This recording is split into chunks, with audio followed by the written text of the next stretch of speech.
Hello everyone and welcome to today's video. This video represents 10 ways how to stop self-pity immediately. Don't forget to like and hit the subscribe button. Let's get right into it. When we fall into depression of self-pity, we allow it to take control of our lives. We become completely self-absorbed. It is destructive to dwell on negative events and carry that bitterness and resentment forward. When we keep our focus on the hurt, we are focused on taking control of our lives. If we blame negative circumstances for our place in life, we are giving up responsibility and control. We whine and feel sorry for ourselves. We can choose to spread our misery, or we can choose to rise above our circumstances. Self-pity is a form of selfishness. It makes us less aware of the needs and suffering of others. Our own suffering is all we think or care about in our self-absorbed state. We have all been there, down in the downs and chewed up by circumstances which are so unfair.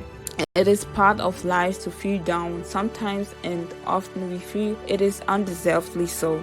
At times like these, it is easy to fall into despair. Things don't seem to be working out, and there doesn't seem to be anything you can do about it. Perhaps you feel you have already exhausted all your options. There is nothing left to do but lay defeated and feel sorry for ourselves or rage at the injustice of it all. But sooner or later, we realize that these things aren't exactly helping the situation. 1. You find it hard to laugh at life and at yourself, taking yourself too seriously and finding it difficult to laugh at your predicaments and defeats are tale signs of self-pity. You tend to crave for drama.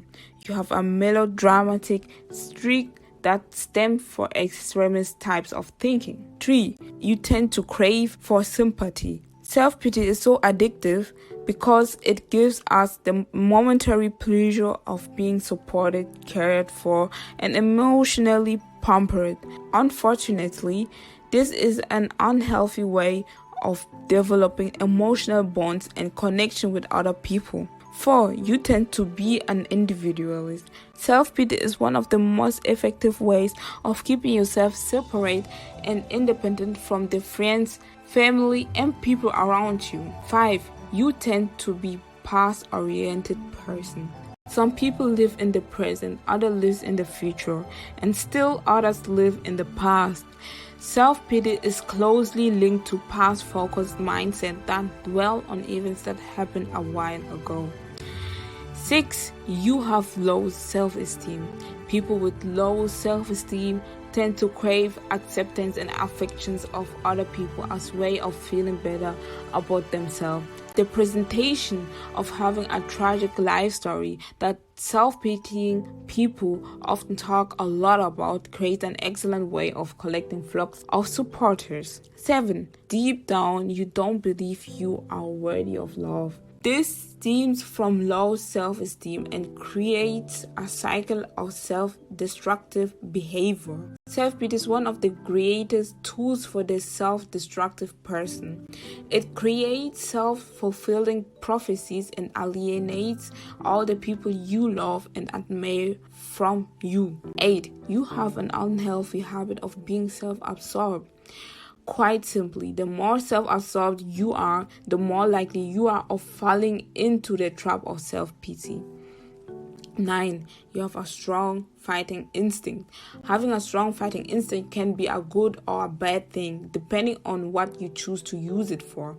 When you use it in a negative sense, the fighting instinct is used to battle against life, fight against the tide, and fight against accepting reality. 10. You subconsciously feel guilty. Often self-pity is an unconscious way of avoiding taking responsibility for personal actions or decisions made in the past. When we find it too difficult to accept the wrong that we have committed, sometimes we tend to hide from it by making ourselves the victims rather than other people. In case of self-pitying is the perfect self-defense mechanism. We can feel insecure, ashamed, embarrassed, or flat out angry toward ourselves when coming face to face with our own self-pity. Don't worry, as I said before, this is a normal human trait. Also, no one is perfect, and that's okay. So be kind toward yourself. The good thing is that now you are aware of this habit and you can do something about it.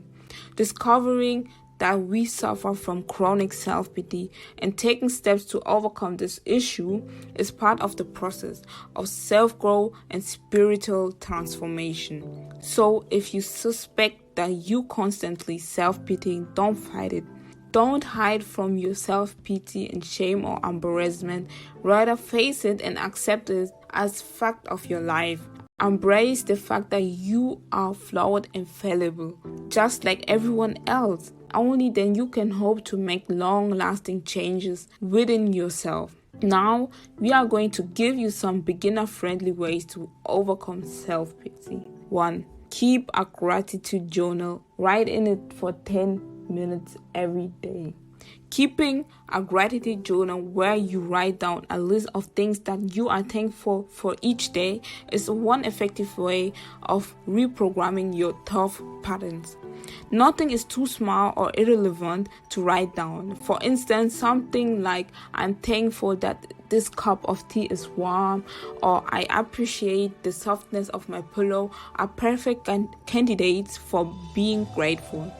Whatever you are thankful for, write it down. 2. Sit in the sun. According to the studies, vitamin D, which you gain from the sun, actually helps to improve your mood and energy levels whilst decreasing depression. Ensuring that you get enough sun exposure each day is a good way to fight self-pity. 3. Watch funny videos, clips, and pictures. This is an excellent way of bringing yourself out of the self-pity cycle. Good websites to check out are Reddit and YouTube. 4. Get a pet animal. Whether it is a dog, cat, bunny, guinea pig, fish, study shows that caring for a pet helps to reduce depression, thus helping you to overcome self-pity. 5. Take regular long walks. Exercise has been proven to boost the level of endorphins in your brain, which are responsible for elevating your mood, plus a million other benefits. You may also like to consider joining a gym or investing in your own sports equipment if you prefer privacy. 6. Meditate. Meditation is a miraculous cure for many mental ills. However, it does require patience and persistence. By meditating for just 10 minutes a day, you increase your ability to become self-aware and thus your ability to catch yourself in the act of fulfilling self-pitying thoughts. 7. Inner work. Inner work is an all-encompassing life practice that involves developing more self-awareness. When we practice inner work, we consciously decide to go on a journey to reconnect with our inner needs, core wants, and true life purpose. 8. Help those less fortunate than you. Volunteering helps put your life into perspective, encouraging you to appreciate what you have more. Volunteering also boosts self-esteem, confidence, and compassion. In short, it gets you out of self-pitying spirals. 9. Try to minimalize your environment. Cluttered and messy environments contribute to paranoia, hoarding tendencies, anxiety, and depression. By simplifying your environment, you may find that your psychological and emotional welfare significantly increase. 10. Seek for inspiration in the words of others. There is so much inspiration out there on the internet. Facebook, Pinterest, YouTube, Twitter, Instagram, and pretty much every social network, blog, and microblog known to humanity have something uplifting to provide. I personally gravitate to saving inspiring quotes because they are so readily available. Why do we see these inspiring quotes everywhere? Answer: because we love them. We are deeply affected by the words of others. And sometimes we find a quote that speaks to the deepest part of our souls, a quote that changes us and revolutionizes the way we see everything. Feeling sorry for yourself is normal, but oftentimes This habit can cause us to avoid taking personal responsibilities and bypass taking action.